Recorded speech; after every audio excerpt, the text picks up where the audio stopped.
Good morning everyone. आज हम करने वाले हैं 19 अगस्त 2024 के the Hindu plus Indian express दोनों ही न्यूज़पेपर का एनालिसिस। स्टार्ट करेंगे हम इंट्रो से। स्प्रिंटर्स जो हैं वो इंट्रो को स्किप कर सकते हैं for around 20 to 30 seconds. And for the newcomer है, दिस इज़ अनुरानी और मैं आप लोगों को पढ़ाने वाली हूँ न्यूज़पेपर को। और मैंने आप लोगों की सुविधा के लिए इस न्यूज़पेपर को 5 भागों में बांट दिया है। सबसे पहले हम शुरुआत करते हैं एक इंपॉर्टेंट आर्टिकल से, जिससे आपको मेरा पढ़ाने का तरीका पता चल जाएगा। If you like you can stay with me, you can subscribe the channel और आप वीडियो को लाइक भी कर सकते हो। फिर हम एक प्रीलिम प्रैक्टिस क्वेश्चन करते हैं, उसके बाद हम वो सारी खबरें करते हैं जो मेंस के लिए इंपॉर्टेंट है। Then we move forward with the prelim news and last में हम एक ऐसी न्यूज़ को करते हैं जो कि मैपिंग के नज़रिए से इंपॉर्टेंट थी। इस लिहाज से लगभग एक साल में 300 से 350 ऐसी न्यूज़ हो जाएंगी जो कि मैपिंग के लिए इंपॉर्टेंट थी। और ऐसा भी होगा कि जब प्रीलिम्स पास में आएगा तो मैं 100-200 जो अलग से अदर कोई न्यूज़ रह गई होगी उसको कराऊंगी। तो प्रीलिम्स में ही आपका सवाल जो मैपिंग से आते हैं 1-2 सवाल वो तो छूट ही नहीं सकेंगे। सो वो इस हिसाब से थोड़ा थोड़ा तैयारी चलती रहेगी। Now moving forward with the first article of the day, it is about governor gives approval for Karnataka CM prosecution. देखिए नाउ क्या ऐसा हो सकता है, ये पहले मुद्दा क्या है वो देख लेते हैं और उसके बाद थोड़ा सा डिटेल में जाकर हम इसके पीछे की कहानी भी देखेंगे। Is Karnataka CM story is relevant for us? No, it is not. हमारे लिए इम्पोर्टेंट क्या है उसको हम देखेंगे। ये क्या स्टोरी है, इनका क्या केसेस लगे हैं, वो हमारे लिए उतने ज़रूरी है ही नहीं। लेकिन हमारे लिए ज़रूरी कैसे है ये कौन बताएगा? ये हमें बताता है हमारा यूपीएससी का सिलेबस।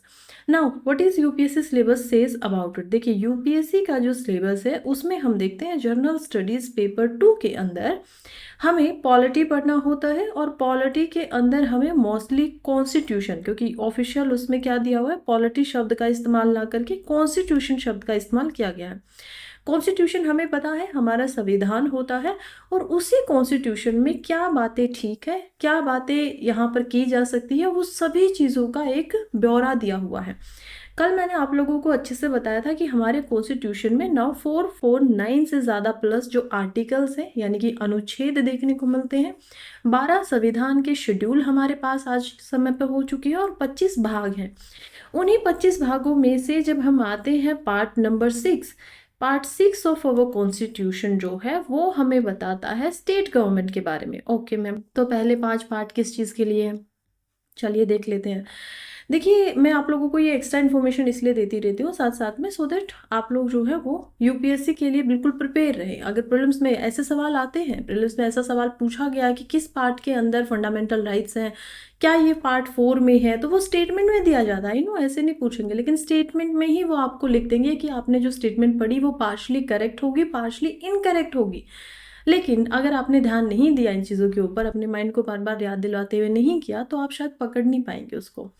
एनीवे देखिए जब हम बात करते हैं कॉन्स्टिट्यूशन की तो हमें पता है कि हमारा कॉन्स्टिट्यूशन 25 भागों में बटा है। 5(1) के अंदर हम यूनियन एंड टेरिटरी को पढ़ते हैं। पार्ट 2 जो है उसके अंदर हम देखेंगे यहाँ पर सबसे पहले सिटीजनशिप को।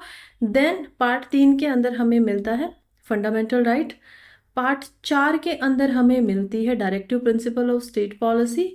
पार्ट 4A का क्या मतलब हुआ कि ये बाद में यहाँ पे डाला गया है, पहले यहाँ पर नहीं था। कॉन्स्टिट्यूशन में अगर आप किसी भी अनुच्छेद के पीछे या भाग के पीछे कहीं पे भी अगर आप ABCD यानी कि कहीं भी जो A से लेकर कोई भी शब्द हो सकता है Z तक भी जा सकता है, अगर इसको देख लेते हैं तो सीधा सा समझिएगा कि ओरिजिनल कॉन्स्टिट्यूशन में नहीं था, 1956 में नहीं होता था।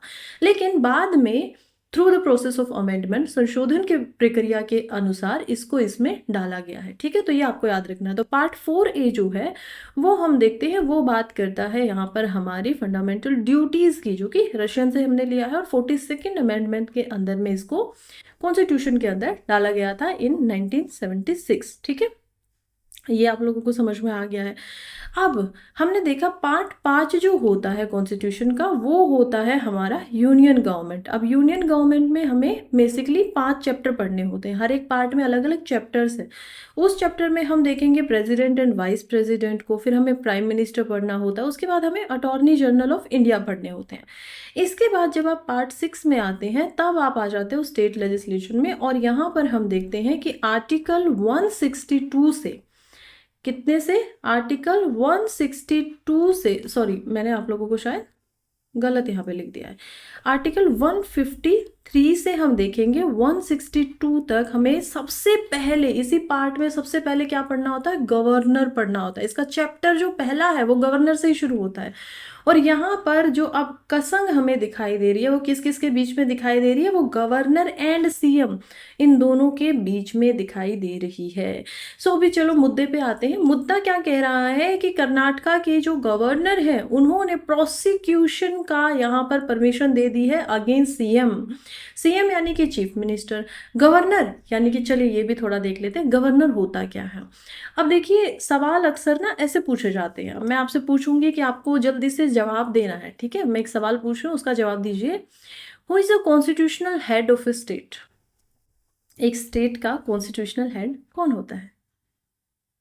वेरी गुड, अगर आपने करेक्ट जवाब दिया है तो। और उन बच्चों के लिए जिन्होंने इनकरेक्ट जवाब दिया है, देखिए गवर्नर होता है। Chief minister is not a constitutional head of A state.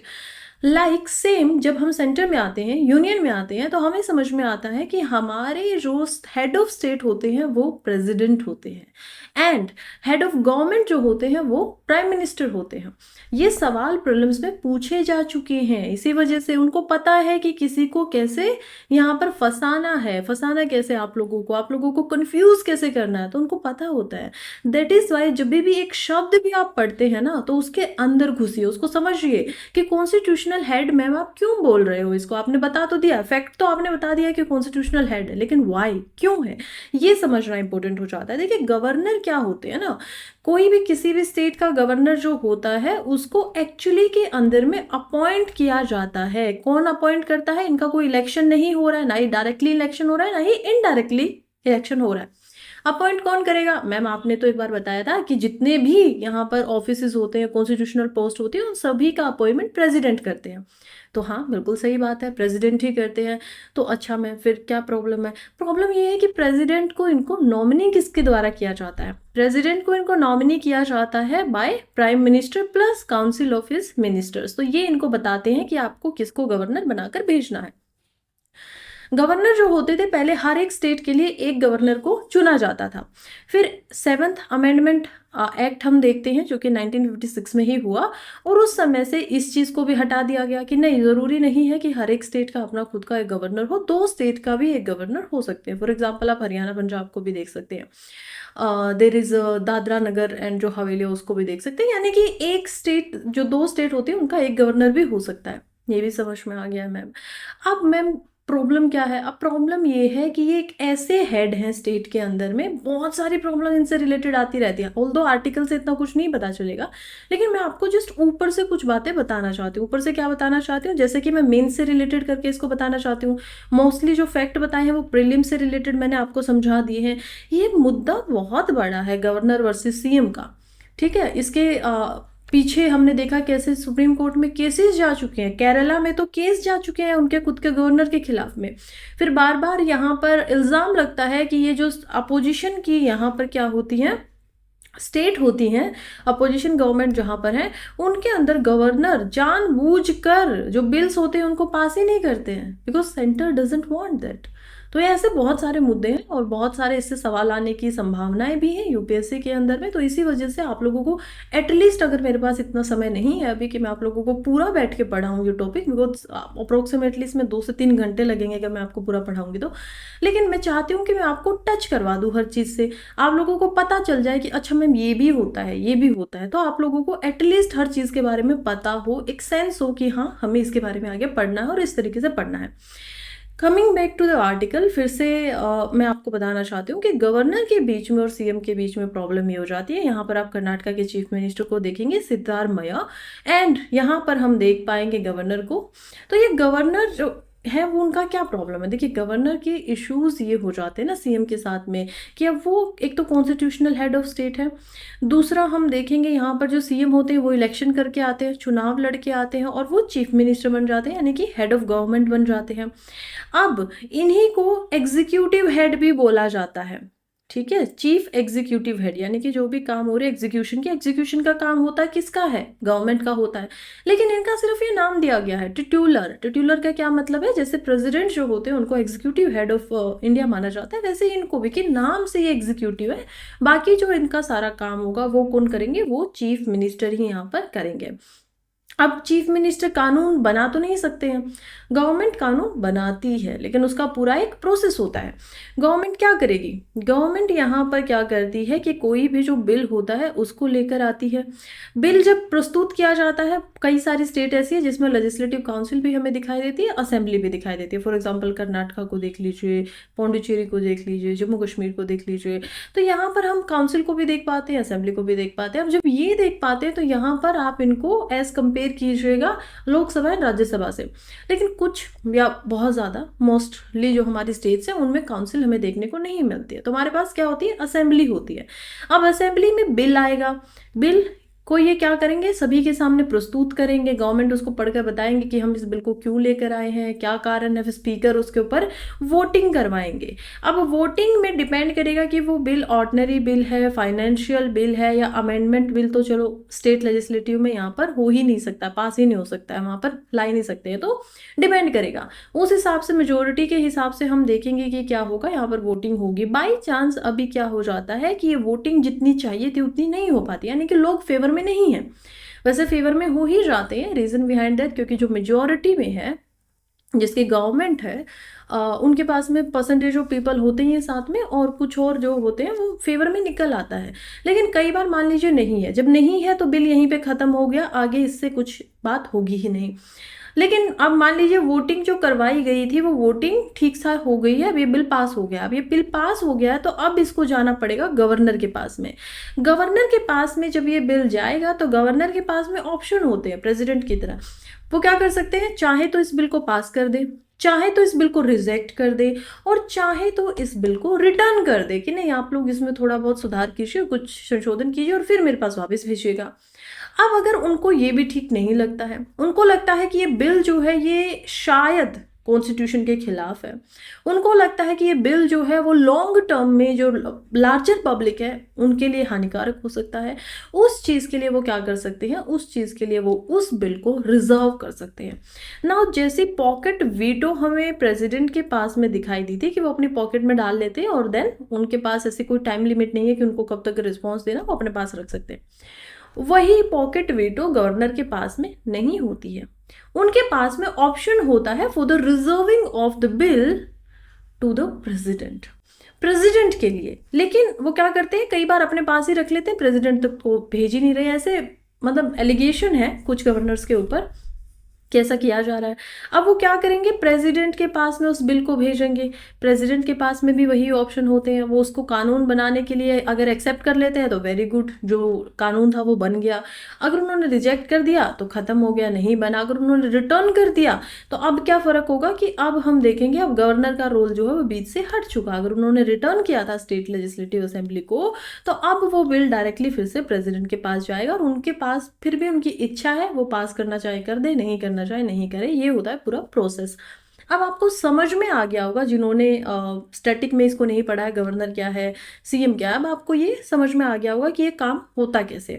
अब मेन आर्टिकल बता रहा है कि गवर्नर जो है उन्होंने सीएम जो यहाँ पर है, हम देखेंगे गवर्नर यहाँ पर है थावारा चंद गहलोत, और वो कर्नाटका के चीफ मिनिस्टर सिद्धरमन को उन्होंने बोला है कि देखिए इन्होंने करप्शन किया है। ऑल्दो जो चीफ मिनिस्टर होते हैं, गवर्नर होते हैं, उनको पास कुछ प्रिविलेजेस होती है, इम्यूनिटी होती है, कि जब तक वो अपनी पोस्ट के ऊपर है उनको हम देखेंगे कैसे सिविल केसेस के अंदर नहीं डाला जा सकता, या फिर स्पीकर पर डिपेंड करेगा, कुछ यहाँ पर उनको अरेस्ट नहीं किया जाएगा, स्पीकर के ऊपर डिपेंड करेगा, स्पीकर बताएगा कि मैं जुडिशियल इनका चार्ज लूँगा, तो वो उनकी पावर्स अलग है। लेकिन फिलहाल यहाँ पर हम देखते हैं कि कैसे इनकी जो वाइफ थी उनके नाम पर एक ऐसा लैंड है, एक ऐसी ज़मीन है जो कि मैसूरू अर्बन डेवलपमेंट अथॉरिटी के अंदर में आती थी, और उसी के करप्शन के केस के अंदर इनको बोल दिया गया है कि ठीक है आप इनके ऊपर प्रोसिक्यूशन कर सकते हैं। प्रोसिक्यूशन क्या होता है, जुडिशियल एक्टिविटीज़ या फिर जुडिशियल जो प्रोसेस है वो आगे बढ़ा सकते हैं, केस हो सकता है बेसिकली इनके ऊपर, अगर मैं सिंपल साधारण शब्दों में समझाऊँ तो। अब हम देखते हैं कि ये जो सैंक्शन है उसके बाद में ये क्या करते हैं, ये रिजाइन कर देते हैं अपनी पोस्ट से, और उसके बाद में ये कहते हैं कि देखिए जो भी किया गया है ना वो इलीगल किया गया, गलत किया गया, अनकॉन्स्टिट्यूशनल किया गया है। वही हमें सवाल उठाना है कि क्या ये जो हुआ है वो अनकॉन्स्टिट्यूशनल था। मेंस के हिसाब से देखें तो देखिए गवर्नर के पास में इतनी पावर होती है कि अगर उनको लगता है कि हाँ इस केस में इनकी गलती है, उनके पास में सफिशेंट प्रूफ भी है, तो वो इसकी परमिशन दे सकते हैं। तो अनकॉन्स्टिट्यूशनल तो कुछ नहीं है। ऑल्दो ये अपने आप से क्योंकि एलिगेशन को हटा रहे, कह रहे हैं कि ये गवर्नर क्या चाहते हैं कि क्योंकि हम अपोजिशन की यहाँ पर गवर्नमेंट है, इसी वजह से चाहते हैं कि हम यहाँ से अलग हो जाएं, राइट। तो हमें यार काइंड ऑफ एक साजिश की ये बात कह रहे हैं कि गवर्नर क्योंकि सेंटर भेज रहा है इसी वजह से वो हमारे ऊपर क्या करना चाहता है, ज़्यादा पावर रखना चाहता है। तो ये इनका बयान है। अब आप समझ पाए होंगे कि ये जो सवाल कर रहे हैं, एक दूसरे पे तीखे तीखे जवाब दे रहे हैं, वो सबके पीछे पूरी की पूरी कहानी है क्या। आगे बढ़ते हैं और एक बार जरा प्रैक्टिस क्वेश्चन कर लेते हैं। देखिए practice question is about national pest surveillance system, NPSS के बारे में है। कल ही मैंने आप लोगों को पढ़ाया था प्रीलिम्स फैक्ट के अंदर। नहीं, ये इसमें 2 स्टेटमेंट दी गई है और आपको करेक्ट स्टेटमेंट इसमें से बतानी है। पहली स्टेटमेंट कहती है it is a digital initiative that utilize artificial intelligence to offer timely and precise pest management advisories. दूसरी स्टेटमेंट कहती है the statement is proposed for key pest to all horticulture crops growth in country. देखिए अब ये क्या कह रही है, कल मैंने आप लोगों को पढ़ा है कि कैसे एनपीएसएस जो है वो एक ऐसा सिस्टम है जिसके तहत में पेस्ट यानी कि जो यहाँ पर कीटनाशक होते हैं या कीट होते हैं जो जो कि आपके फसल्स को खराब करते हैं, उनके लिए किस प्रकार से उनको मैनेज किया जा सकता है, उनका प्रबंधन किया जा सकता है, ये सारी बातें मैंने आप लोगों को समझाई थी। अब ये एक पूरा का पूरा सिस्टम है, किसके द्वारा किया गया है मैं आपको थोड़ा सा याद दिलवा देती हूँ। Ministry of agriculture, ministry of agriculture में भी department of agriculture and farmer welfare, ये डिपार्टमेंट है, ठीक है। तो अब आप जल्दी से मुझे इसका आंसर बता दीजिए कि यहाँ पर क्या आंसर होगा। ऐसे सवाल आते हैं तो मैं आप लोगों के लिए बनाकर भी ले आती हूँ ताकि आप लोगों की अच्छे से प्रैक्टिस होती रहे। Anyway talking about the answer, देखिए स्टेटमेंट 1 इज वेरी करेक्ट, ये बिल्कुल सच बात है कि एआई का इसमें यूज किया जा रहा है। Now talking to the statement 2, अब देखिए स्टेटमेंट 2 की जब हम बात कर रहे हैं तो यहाँ पर एक शब्द दिया है हॉर्टिकल्चर क्रॉप्स। हॉर्टिकल्चर क्रॉप्स क्या होती हैं, it is regarding fruits and vegetable. Fruits and vegetable के लिए क्या मैंने आप लोगों को इसको पढ़ाया था, जल्दी से मुझे बता दीजिए। Were we talking about fruits and vegetable, हमने बात की थी इसके बारे में कुछ नहीं, हमने बात की थी मैम, हमें कुछ याद आ रहा है कि आप कह रहे थे कि राइस, व्हीट, इन फसलों की तो शायद कुछ बात हुई थी, मैंगो को भी आप बोल रहे थे। तो जो ये स्टेटमेंट है, और स्टेटमेंट क्या है, हाइपरबोल। यहाँ पर देखिए ऑल यानी जितनी भी फसलें उगते हैं उन सब में क्या इतना टाइम हो पाएगा, इतना ज़्यादा कितना रिसोर्स इसमें लगेगा। तो आपको ध्यान रखना है ऐसे शब्दों का भी कि यहाँ पर ऑल कैसे आ गया, ओनली कैसे आ गया, ये सारे शब्द भी आपको थोड़ा फोकस देना है। ऑल्दो ये सब ठीक भी हो सकते हैं, इट इज़ नॉट नेसेसरी कि हर बार गलत ही हो, लेकिन कई बार क्या होता है ना कि जब ये हाइपरबोल हो जाता है, अतिशयोक्ति हो जाती है कि पूरे के पूरे देश में हर चीज़ पे होगा, डिपेंड करेगा, तब प्रॉब्लम आती है। तब आपको एक बार सोचना चाहिए और खुद से लॉजिक लगाना चाहिए। अगर इसके बारे में नहीं भी पता है तो क्या सही में ऐसा हो सकता है, पूरी की पूरी जितनी भी हॉर्टिकल्चर्स की होती है, कहीं पे कोई भी फार्मिंग हो रही है, क्या ऐसा किया जा सकता है फिलहाल। तो ये है आंसर, हम देखेंगे option 1 is the answer. Now हम थर्ड कंपोनेंट में पहुंच गए हैं वीडियो के, that is about UPSC mains relevant article. सबसे पहले देखेंगे do doctors need a central protection act. क्या है सेंट्रल प्रोटेक्शन एक्ट, क्यों डॉक्टर्स को चाहिए, क्या इसके पीछे प्रोटेस्ट हो रहे हैं, किस घटना से ये स्टार्ट हो गया है, सब कुछ ये सब हम देखेंगे। रेलिवेंट क्या है वो देख लेते हैं पहले। रेलिवेंट हो जाता है यूपीएससी के अंदर जीएस पेपर 2 के अंदर पहले इंपॉर्टेंट है क्योंकि यहाँ पर कानून की बात हो रही है, तो हम देखेंगे लेजिस्लेशन भी इंपॉर्टेंट हो जाता है और एग्जीक्यूशन भी इंपॉर्टेंट हो जाता है। नाउ इसके अलावा जीएस पेपर 2 में ही सोशल जस्टिस में इंपॉर्टेंट हो जाता है। इसके अलावा क्योंकि अभी जो घटना हुई है, इतनी भयानक घटना जिसके बाद में ये पूरा का पूरा मामला जो है वो सामने आया है about the Kolkata rape case, तो I feel very bad actually. मैं अभी इसके बारे में बोलते हुए भी बहुत मुझे बुरा महसूस हो रहा है and I am not feeling well about it. But पता नहीं लोग कैसे सोच लेते हैं, कैसे कर लेते हैं ऐसी घटनाओं को। और एनीवे जीएस पेपर 4 में भी इंपॉर्टेंट हो जाता है। जीएस पेपर 4 के अंदर क्या होगा देखिए, अब जीएस पेपर 4 में आपको एथिक्स पढ़नी होती है। जीएस पेपर 4 में आपको प्रोफेशनलिज्म जो होता है एक आपका एडमिनिस्ट्रेशन के अंदर में, वो भी पढ़ना होता है। क्या सोसाइटी होती है, ये सब भी पढ़ना होता है। और एक केस स्टडी भी पढ़नी होती है कि क्या सच में इथिकली और मॉरली जो इंसान हमारे लिए for the helping of the two the help the society, जो इंसान 36 आवर्स तक की यहाँ पर अपनी, जबकि वो खुद डॉक्टर हैं, उनको पता है कि लॉन्ग टर्म तक जागना, रेस्ट कम मिलना, it is not good for health, but still वो कर रहे हैं दूसरों के लिए। और वो फ्रंट लाइनर जो हमारे देश में एक बड़ा अजीब सी मैं बोलूँगी कि ये पैराडॉक्सिकल सिचुएशन है। एक तरफ हम कहते हैं डॉक्टर भगवान का रूप होता है, दूसरी तरफ हम उनको जो बेसिक एम्यूनिटीज़ होती हैं वो भी प्रोवाइड नहीं करते हैं, रिस्पेक्ट नहीं कर पाते हैं। तो खैर ये समझने की बातें हैं कि कई बार किसी का अपना जब चला जाता है इस दुनिया से तो उनको बड़ा बुरा लगता है, उनको गुस्सा आता है, they are vulnerable at the time, वो कुछ भी कर सकते हैं, that is fine and that is different case. लेकिन जब आप जेन्युइनली, जब किसी को ज़रूरत है किसी चीज़ की, अगर आप नहीं वो दे रहे हो तो ये गलत हो जाता है। एनीवे अगर हम देखें कि डॉक्टर्स जो है उनको सेंट्रल प्रोटेक्शन एक्ट की ज़रूरत है या नहीं है, तो इसकी थोड़ी हिस्ट्री को देखेंगे। मुद्दे से नहीं भटकते हैं, मुद्दे पे ही रहते हैं। मेन जो हमारा पढ़ाई के लिए जो हमें इम्पोर्टेंट है, डिबेट जो है उस पे आ जाते हैं। बोलने के लिए बहुत कुछ है दूसरे स्फेयर्स में, लेकिन चलिए आते हैं। सबसे पहले हम देखते हैं कि कैसे यहाँ पर बात हो रही है रेजिडेंट डॉक्टर्स के बारे में, कि कैसे इंडिया के अंदर में स्ट्राइक हो रही है। Almost whole of India is demanding central protection act. और ये कब हुआ है? जब हम rape and murder of young doctor को देखते हैं आरजी कर मेडिकल कॉलेज में, जो कि कोलकाता में हुआ 9 अगस्त को। अब यहाँ पर देखिए ये बात की जा रही है सबसे पहले तो कि ग्राउंड रियलिटी है क्या।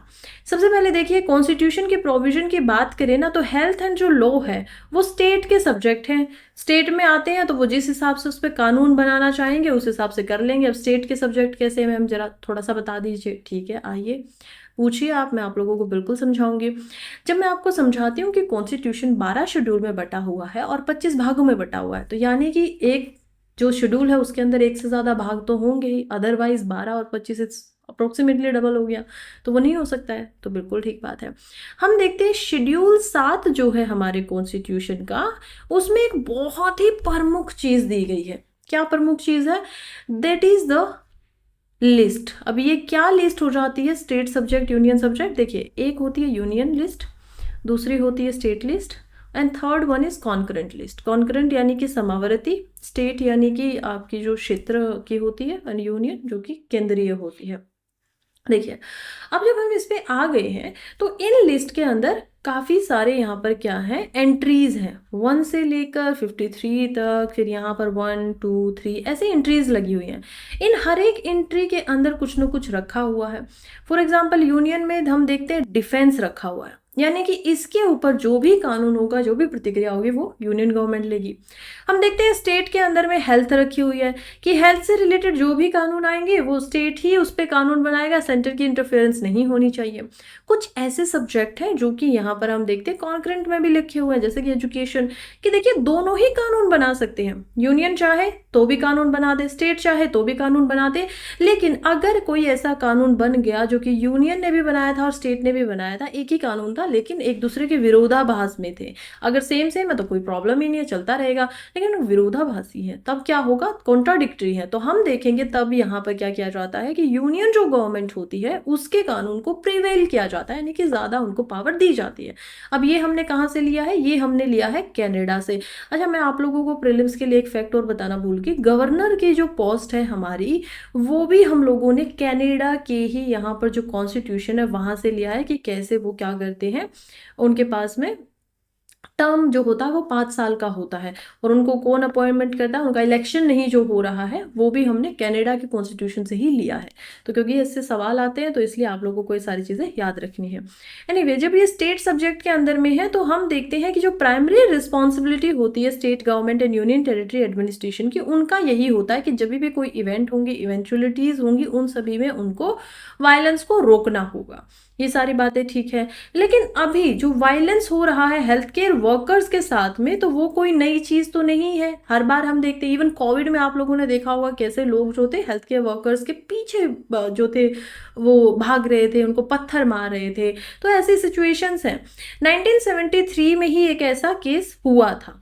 अब ये जो था, ये क्या केस था और कैसी घटना थी, चलिए उस पर देख लेते हैं। 1973 के अंदर हम देखते हैं कि अरुणा रामचंद्रा नाम की एक जूनियर डॉक्टर यहाँ पर थी, और उनके साथ में किंग एडवर्ड मेडिकल हॉस्पिटल के अंदर में मुंबई में ऐसे ही उनको सेक्सुअली हरेस किया गया था।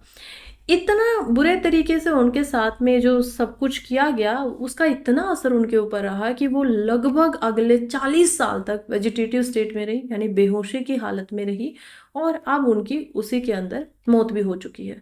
तो कोई छोटी चीज़ नहीं होती, आप किसी के साथ में इतनी बड़ी दरिंदगी जो है वो कर देते हो। पता नहीं कहाँ से क्या सोच कर लोगों के अंदर जो ये इमोशंस है वो आते हैं। And I think yes, the people who were indulged there, they should be punished. Capital punishment उनको मिलनी चाहिए, सिर्फ पनिशमेंट नहीं, कैपिटल पनिशमेंट मिलनी चाहिए। दैट मीन्स उनको अगर प्रूव ये हो जाता है, और जो भी पनिशमेंट इसमें दी गई है, लाइफ इम्प्रिजनमेंट से लेकर फांसी तक की, वो सब उनको दी जानी चाहिए। और इतना एक्सट्रीम लेवल पे हमें ये भी समझना होगा कि कहीं ना कहीं ये जो सब हो रहा है, ये सब वही लोग हैं जो हमारे बीच में, हमारे समाज में रहते हैं। और उस समाज में हमें एक ये भी सोचना होगा कि इनको इस तरीके का होने का पीछे का कारण क्या है। क्या इनके बायोलॉजिकल कोई प्रॉब्लम चल रही है, या फिर हम एज ए सोसाइटी भी फेल हो रहे हैं बार बार। हम एज ए सोसाइटी जो अपनी सेफ्टी के लिए हमने इस सोसाइटी या सोशल समूह को बनाना शुरू किया था, क्या वो भी फेल हो रहा है, और हो रहा है तो क्या क्या उसमें सुधार है। तो ये सारी चीज़ों पे भी सोचना जरूरी है। आई नो गुस्सा बहुत आ रहा होगा, आई नो सबको ऐसा मन कर रहा है कि वो इंसान मिल जाए तो हम लोग ही उसको मार दे, पीट दे, लेकिन जुडिशरी हमारी है, हमें उसकी रिस्पेक्ट भी करनी होगी, समझना भी होगा कि जुडिशरी का काम ही ये होता है। दूसरी बात, हमें थोड़ा और गहराई पे जाना होगा, कल को किसी के साथ ऐसा ना हो, उन सारे पॉइंट्स पे हमें ध्यान देना होगा। इट्स लाइक 40 ईयर्स बैक, भाई कोई छोटी चीज़ तो नहीं है ना। 40 साल पहले ये ऐसी दुर्घटना हो चुकी है, and after 40 years also this is happening. तो ये कोई छोटी चीज़ नहीं है। यानी कहीं ना कहीं हमारी सोसाइटी, हमारी गवर्नेंस, हमारा एडमिनिस्ट्रेशन, सब कुछ फेल हो गया है, और अब इसके ऊपर जो कड़े कदम है वो बिल्कुल उठाए जाने चाहिए। अब देखिए, डॉक्टर्स इसी वजह से यहाँ पर डिमांड कर रहे हैं। डॉक्टर्स का मानना है कि 2015 में जब इनकी डेथ होती है आफ्टर दैट अटैक, तो वहाँ से क्यों नहीं जो सेंटर है वो उठ पाया, क्यों नहीं वो समझ पाए कि देखिए सिक्योरिटी जो है हेल्थ केयर वर्कर्स की वो बहुत इंपॉर्टेंट है। लेकिन क्या क्या प्रॉब्लम होती है हेल्थ केयर इंडस्ट्री के अंदर में। हेल्थ केयर में जब हम आते हैं तो हम देख पाते हैं, एक तो लॉन्ग यहाँ पर क्या दिए जाते हैं, ड्यूटी आवर्स होते हैं। For example, the girl we are talking right now, उनको 36 आवर्स की ड्यूटी आवर्स थे। अब आप खुद ही सोचिए, is it possible to a human to like awake for the 36 hour without getting tired? अगर आप थकेंगे नहीं, क्या ये पॉसिबल है? कहीं ना कहीं ज़्यादा नहीं तो 1-2 घंटे का रेस्ट आपको बीच में चाहिए होगा, राइट। हमारी ह्यूमन बॉडी बनी इसी तरीके से है। हमारी खुद की एक नेचुरल क्लॉक होती है, जिसको नींद आती है तो उसमें पे आती है। तो अगर आपको रेस्ट चाहिएगा और आपको पता है कि आप ऐसी ड्यूटीज़ दे रहे हो, तो क्या उनके लिए इतनी सुविधा नहीं होनी चाहिए कि उनके लिए कुछ रूम हो रेजिडेंस के लिए, कि आप यहाँ पर आराम से जो अपना रेस्ट है वो कर सकते हो? क्या ये नहीं मिलना चाहिए? देखिए, तो बेसिक अधिकार हो गया ना किसी का, तो ये नहीं दिए जाते हैं।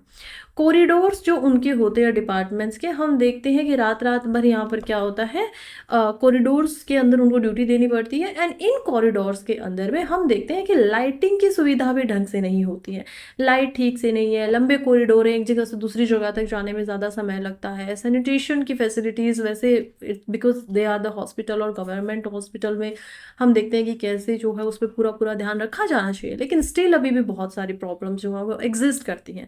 इसी वजह से हम देख पाते हैं कि देखिए, डॉक्टर्स का मानना है कि उनको प्रोटेक्शन चाहिए, और वो भी सेंट्रल से, यूनियन से, स्टेट से इसको हटा दो। ये जो स्टेट लिस्ट में है ना, इसमें से इसको हटाओ।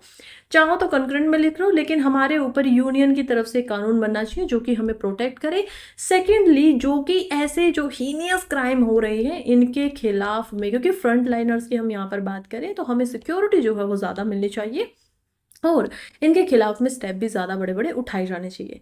क्या इंडिया में कभी ऐसा सोचा गया था? Yes, it is true that India के अंदर ऐसा सोचा गया था पहले भी। हम देख पाते हैं कि कैसे इंडिया में कोशिश की गई थी एक सेंट्रल जो कानून है उसको लाने की, लेकिन अभी भी वो नहीं आ पाया था। उसको जो है वो हम देखते हैं कि कैसे यहाँ पर प्रोटेक्ट या बोल लीजिए पास जो है वो नहीं किया गया था। और रीज़न आपको समझ में ही आ गया होगा कि कैसे सेंटर और स्टेट की थोड़ी बहुत जो खींचातानी है वो चलती रहती है। रीज़न बिहाइंड दैट अभी के लिए डॉक्टर्स का जो डिमांड है वो हम देख पाएंगे इंडियन मेडिकल एसोसिएशन की तरफ से ये आ रहा है। इंडियन मेडिकल एसोसिएशन जो है वो एक नेशनल लेवल की एसोसिएशन है एलोपैथिक डॉक्टर्स की। एलोपैथिक यानी कि जिनको नॉर्मल जो वर्डिंग होती है उसमें इंग्लिश मेडिसिन भी बोल दिया जाता है। तो ये पॉलिसी लेवल पे चाहते हैं कि देखिए आप पॉलिसी लेवल पे बदलाव कीजिए, हमारे लिए कुछ कानून होने चाहिए, जैसे कि कोई भी अगर हमें बेसिकली हरेस करता है, वायलेंस करता है, तो उनको 3 से 7 साल की सज़ा मिलनी चाहिए, जो भी ड्राफ्ट में पहले था। और क्या ऐसा ये पहली बार मांग रहे हैं? ये कह रहे हैं कि देखिए और भी बहुत सारी चीज़ें, आप हर हॉस्पिटल की हर जगह पर सीसीटीवी कैमरे लगवाना मैंडेटरी कर दीजिए। अब प्राइवेट हॉस्पिटल है वहाँ पर तो नहीं लगे हुए हैं, लेकिन आपको मैंडेटरी करना होगा। अदरवाइज उनके ऊपर क्या होना चाहिए, जब इंस्पेक्शन होता है तो उनके ऊपर वो यहाँ पर क्या लगना चाहिए, जो चालान वगैरह होता है या जो अ, मतलब बेसिकली जो पनिशमेंट होती है मॉनेटरी पनिशमेंट, वो यहाँ पर दी जानी चाहिए। तो ये सारी की सारी डिमांड्स जो है वो हमें देखने को मिल रही है कि सिक्योरिटी इंटाइटलमेंट्स अच्छे होने चाहिए। दूसरी बात है ड्यूटी आवर्स को थोड़ा कम किया जाए, क्योंकि ये बहुत ज़्यादा हो जाता है। इंसान मेंटली थक जाता है 36 आवर 48 आवर्स के लिए जब ड्यूटी उनको देनी पड़ रही है विदाउट स्लीपिंग। तो ये इट्स एक्सट्रीम एक्चुअली। तो इन सारी चीज़ों पे बातें हो रही हैं। अब सेंटर के द्वारा देखें तो जो ministry of health and family welfare है उन्होंने इस इशू के ऊपर काम किया। वो कह रहे हैं कि जो भी वायलेंस होता है हेल्थ केयर के खिलाफ में वाइल ड्यूटी पे institution shall be responsible for that, और उनको उसके प्रति 5 दिन के अंदर 5 घंटों के अंदर अंदर क्या करना होगा, एफआईआर को रजिस्टर करना होगा। अब ऐसे देखिए ये जो सारे के सारे हम देखेंगे कि प्रावधान है, ऐसे ऐसा नहीं है कि इंडिया में ही कोई स्पेशल डिमांड हो रही है। इनकी डिमांड अलग अलग कंट्री में हुई, या फिर डिमांड होने से पहले उन्होंने खुद ही सोच लिया कि हम ऐसे कानून बनाते हैं। जैसे कि यूके का हम एग्जांपल ले सकते हैं। यूनाइटेड किंगडम में हम देखते हैं कि वहाँ पर ऐसी कैटेगरी बनाई गई है, ऐसा कानून बनाया गया है कि कोई भी अगर हेल्थ केयर वर्कर के साथ में वायलेंस करता है, चाहे उसमें डॉक्टर्स हो, चाहे उसमें हेल्थ के रिलेटेड जो स्टूडेंट्स होते हैं एमबीबीएस के या एमटी के, जो हम आप लोगों को दिखा रही हूँ समझा रही हूँ रेलिवेंट करवा के, तो उन लोगों के साथ में कोई भी करता तो उनको 7 ईयर्स की डायरेक्टली पनिशमेंट दी जाती है, कि ये बहुत बड़ी पनिशमेंट हो जाती है। 7 साल कोई छोटा नहीं होता है। ऐसे ही हम देखेंगे यहाँ पर यूएसए के अंदर भी जो उनके अंदर क्राइम की एक कैटेगरी होती है, उन्होंने फिलिकनी जो क्राइम्स उनके माने जाते हैं वो होते हैं हीनियस क्राइम, यानी कि बहुत अपर लेवल के क्राइम, तो उसकी कैटेगरी के अंदर यहाँ पर रखा गया है कि नहीं, because they are serving our nation, तो हमें उनको ध्यान रखना है। आप ऐसे ही किसी के खिलाफ में नहीं कर सकते हो। तो ये सारी चीज़ें हैं, ये डिमांड है, देखते हैं इनके ऊपर क्या प्रतिक्रिया रहेगी, क्या ये आएगा। पर्सनली आपका व्यू इनके अगेंस्ट भी हो सकता है, इनके साथ भी हो सकता है। अगर मेरी पूछे तो मुझे लगता है कि yes there should be protection for the doctors, और कोई गलत डिमांड मुझे नज़र नहीं आ रही है। आपसे अगर इसके ऊपर पूछा जाए, प्रतिक्रिया ली जाए, तो आप एग्जाम्पल दे सकते हैं अदर कंट्रीज़ का। आप इसके अगेंस्ट जाना चाहें दैट इज़ योर टर्न, लेकिन उसके लिए भी आपके पास में कुछ फैक्ट होने चाहिए, आपके पास में आर्ग्यूमेंट होनी चाहिए कि आप इसके विपरीत क्यों जा रहे हो। तो आप चाहें तो वो आर्ग्यूमेंट, जो अभी मुझे कुछ आर्ग्यूमेंट ऐसा दिखाई नहीं दे रहा है, या तो मैं ही आप लोगों को बता देती, अगर आप लोगों को लगता है तो आप उसके बारे में वो देख भी सकते हैं। नेक्स्ट आर्टिकल हम देखते हैं जो कि है zoopharmacognosy how animal self medicate. देखिए अब ये जो आर्टिकल है ये लिखा गया है डी बाल सुब्रमण्यम के द्वारा, जो कि बता रहे हैं कि कैसे हम लोग बड़े होशियार बनते हैं। हमें लगता है कि बहुत बुरा लगता है हमें generally in the way of speaking कि कोई हमें एनिमल बोल देता है या कोई इस तरीके की बात करता है, but in reality if we go back to our evolution time, तो हमें समझ में आता है कि हम भी उन्हीं में से एक हैं, और हम, हाँ, हमारे डॉक्टर्स हैं, हमने मेडिसिन को देखा है। लेकिन अब मैं ये क्यों पढ़ा रही हूँ आपको आर्टिकल, पहले ये बता देती हूँ। देखिए जीएस पेपर 3 में आपको एनवायरनमेंट पढ़ना पड़ता है। एनवायरनमेंट में हमें बहुत सारे एनिमल्स का बिहेवियर पढ़ना पड़ता है, उस वजह से मैं इसको पढ़ा रही हूँ। और ये कह रहे हैं कि एनिमल्स जो है ना उनके अंदर खुद को ठीक करने की क्षमता है। बहुत सारे ऐसे एनिमल्स हैं जो खुद को ठीक कर लेते हैं through the use of plants. ऐसे प्लांट्स, ऐसी जड़ी बूटियों का इस्तेमाल करते हैं जैसे शुरुआत में हमने हमारे आयुर्वेद में किया, और वो ठीक हो भी जाते हैं इवेंचुअली। तो उनको पता चल गया कि हमें ये खाना है, ये एज अ मेडिसिन की तरह इस्तेमाल करना है, किस समय पे एज अ मेडिसिन की तरह इस्तेमाल करना है। इन्हीं का ये एग्जाम्पल दे रहे हैं। इन्होंने जर्नल नेचर के अंदर ये जो आर्टिकल है इसको छापा और इसने लिखा कि activate self treatment of a facial wound with a biological active plant by a male Sumatran orangutan. तो ऑर्गन टून आप इस तरीके से देख पाएंगे, यानी कि काइंड ऑफ के बंदर जो होते हैं उसी की तरीके से इनकी एक अलग स्पीशी है। इनके फेस के ऊपर वाउंड आ गया था, जख्म आ गया था, इन्होंने खुद ही उसको ठीक कर लिया with the help of plant, और उसी से उन्होंने उसको जो रगड़ के अच्छे तरीके से लगा के ठीक कर लिया। तो यही इसी के ऊपर बेसिकली ये छापते हैं। उसके बाद ये और भी बहुत सारे एनिमल्स का एग्जाम्पल देते हैं।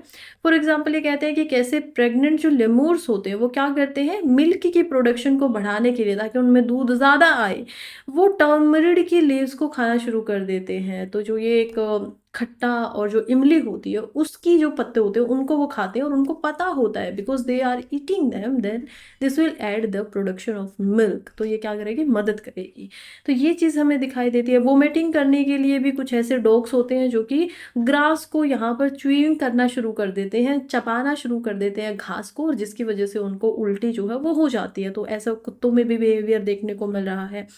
इसके अलावा प्रेग्नेंट एलिफेंट की बात करें तो केन्या के अंदर वो भी कुछ ऐसे प्लांट्स हैं जिनको खाती हैं, ताकि उनकी जो डिलीवरी है उस समय पे उनको ज़्यादा पेन ना हो, या उनकी डिलीवरी जो है वो थोड़ा जल्दी हो सके, इंड्यूस हो सके।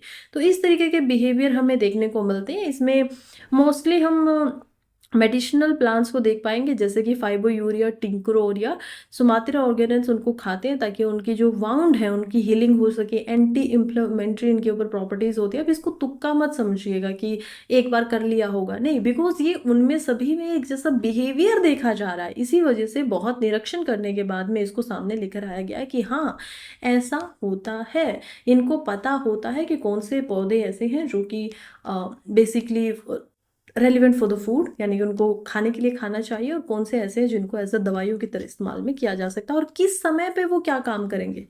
तो ये भी यहाँ पर देखा गया है। नेक्स्ट आर्टिकल बता रहा है कि rise in militancy in Jammu and Kashmir, जिसकी वजह से जो बॉर्डर टूरिज्म था वो कम होता जा रहा है। लगातार हमने इस टॉपिक पे काफ़ी बातें की हैं। हमने देखा कि जम्मू एंड कश्मीर के अंदर जो टेररिज्म है वो क्यों बढ़ रहा है, मिलिटेंसी क्यों बढ़ रही है, क्या कश्मीर में ज़्यादा सिक्योरिटी होने की वजह से यहाँ का डिफ़िकल्ट टेरेन जो है उसको पार करके, क्योंकि हमारे सोल्जर्स यहाँ पर कम है, बहुत सारे जो टेररिस्ट है वो भी अंदर घुस रहे हैं, छुपे हुए हैं जम्मू के रीजन के अंदर, ये सब हमने डिस्कस किया।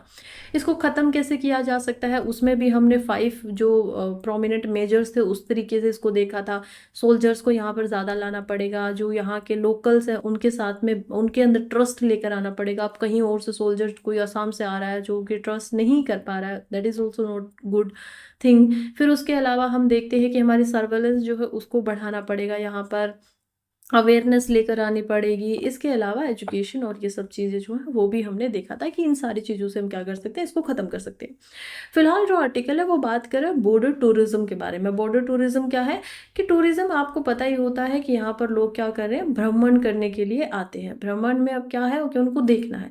अब लोगों को शौक है कि हमें बॉर्डर देखना है, बॉर्डर का एरिया देखना है। तो बॉर्डर एरिया के लिए यहाँ पर एक विलेज को हम देख पाते हैं जिसको एक बॉर्डर विलेज के नाम से ही दिया गया था, और वो था कुपवारा। तो कुपवारा जो है वो 14 क्लोज एलओसी के पास में है। हम देखेंगे बहुत ही क्लोज है लाइन ऑफ एक्चुअल कंट्रोल के पास में, और वहाँ पर उसको 2022 से ही टूरिस्ट डेस्टिनेशन बना दिया गया था कि टूरिस्ट यहाँ पर आए आराम से और देख सकते हैं, ये जो सीनरी है ये सब देख सकते हैं।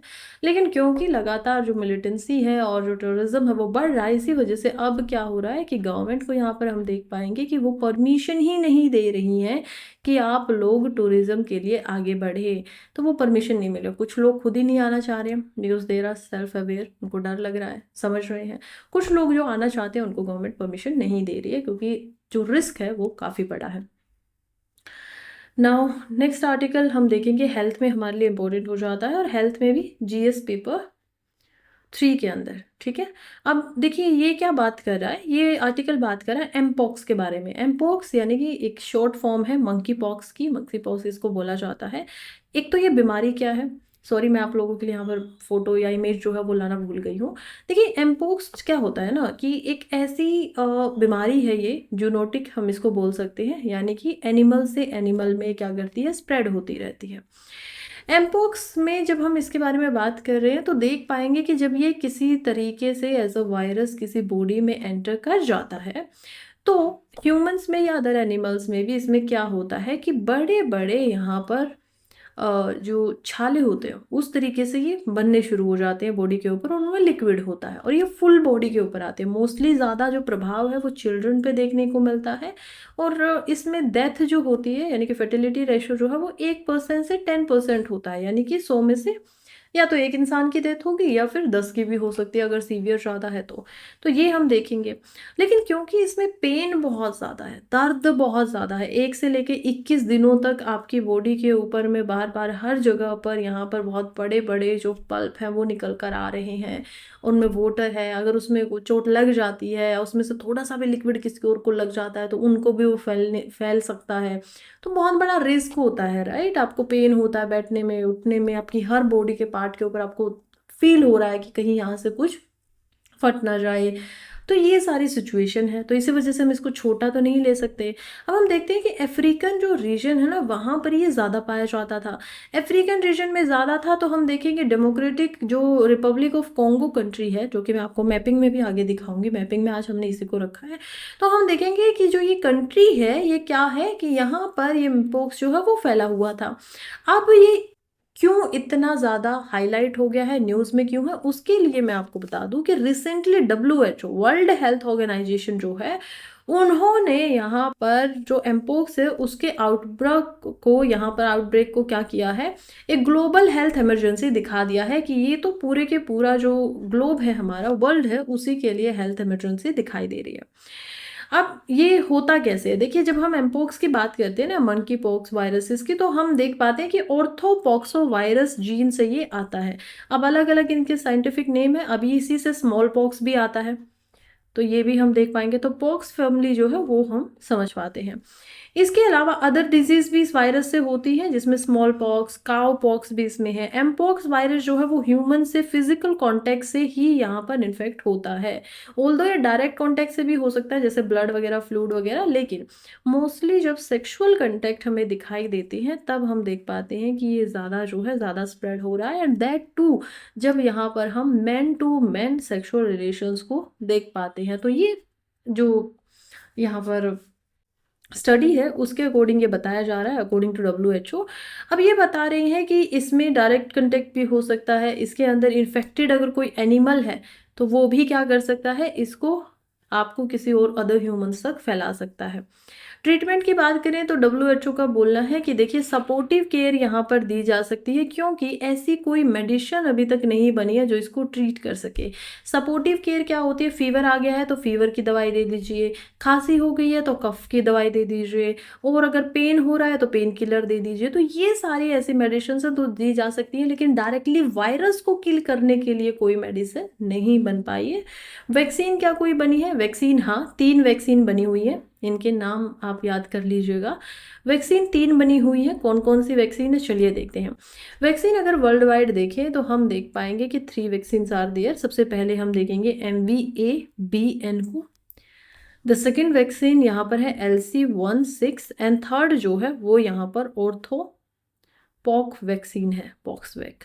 तो ये 3 वैक्सीन है जिनको लिया जाता है प्रिवेंशन के लिए, अप्रूव भी की गई है WHO के द्वारा ही, और इन्हीं को मास वैक्सीनेशन के लिए बोला भी जा रहा है कि इन्हीं 3 वैक्सीनेशन को दिया जाना चाहिए। करंट आउटब्रेक की बात करें तो एक और आर्टिकल हमें देखने को मिल रहा है फिलहाल, क्योंकि ये मोस्टली अभी तक अफ्रीका के रीजन में था, एशिया के अंदर भी ये जो है वो आ चुका है। कैसे, चलिए समझते हैं। पाकिस्तान में एशिया का पहला केस मिला है जो कि एमपॉक्स से रिलेटेड है। यूरोपियन एजेंसीज जो हैं उन्होंने तो अभी से जो क्वेश्चन है वो करना शुरू भी कर दिया है, यानी कि सावधानी रखनी स्टार्ट कर दिया। चाइना में अभी 3 patient, sorry not in China, we are talking about Pakistan. Pakistan में अभी 3 ऐसे पेशेंट्स हैं जिनको एमपॉक्स वायरस यहाँ पर मिल चुका है सो फार, और ये कहाँ से आ रहे थे, दुबई से आ रहे थे, और क्योंकि इनकी स्क्रीनिंग अच्छे से हो रही थी ऑन द एयरपोर्ट, शायद एयरपोर्ट पे इतनी अच्छे तरीके से ना होती तो ये घुस जाते और फिर कितना बड़ा ये आउटब्रेक देखने को मिलता वो हम बता ही नहीं सकते हैं। स्क्रीनिंग अच्छे से हुई एयरपोर्ट के ऊपर, तब इनको पकड़ लिया गया, यानी कि इनको बता दिया गया गलती तो इनकी भी कहाँ है, ये खुद में ही विक्टिम है। तो फिर इनको लेकर जाया जा चुका है ऑलरेडी खैबर पख्तूनख्वा प्रोविंस है नॉर्थ वेस्ट के अंदर में, अफगानिस्तान से जो इनका बॉर्डर लगता है वहाँ पर। और national health institute of Islamabad के अंदर कंफर्मेशन के लिए जो टेस्ट है 2 यहाँ पर कंफर्म हो चुकी है, और एक जो पेशेंट्स है उनके अंदर ये है या नहीं है उनके लिए उनका टेस्ट भेजा गया है।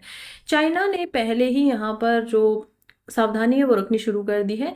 इन्होंने 6 महीने तक लगातार स्ट्रिंजेंट यहाँ पर क्या किया है फॉर द 6 मंथ की स्ट्रिंजेंट स्क्रीनिंग होनी चाहिए एयरपोर्ट के अंदर में, चाहे कोई भी बाहर से आए उनको प्रॉपरली चेक करना है फॉर 6 मंथ, नेक्स्ट 6 मंथ।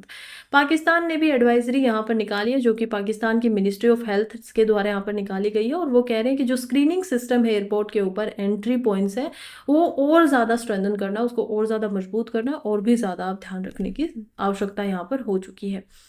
बात करें यूरोपियन एजेंसी की, तो same they are also doing this. उन्होंने भी कहा है कि वो किसी भी काइंड की जो सिचुएशन है उससे यहाँ पर डील करेंगे, और ये जो केसेस होते हैं एम्पॉक्स के, स्वीडन के अंदर भी, क्योंकि एक केस जो है वो आ गया है, पहला केस था जो आउटसाइड अफ्रीका देखने को मिला और वो स्वीडन के अंदर ही देखने को मिला, तो इसके ऊपर पूरा पूरा ध्यान रखना है, पूरा पूरा फोकस रखना है। अब दोबारा से, क्योंकि देखिए एपिडेमिक जो है ये हो चुकी है अफ्रीका में। क्या एपिडेमिक क्या होती है? पेंडेमिक आप लोगों ने सुना होगा।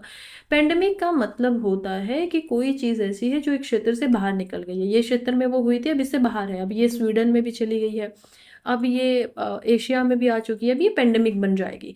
लेकिन एपिडेमिक का मतलब है कि अफ्रीका के रीजन में ही बनी थी और इसी पर्टिकुलर रीजन के अंदर अभी है, तो तब क्या है? एपिडेमिक है। तो एपिडेमिक ये पहले ही घोषित हो चुकी थी, अब इसको पेंडेमिक होने से रोकना है।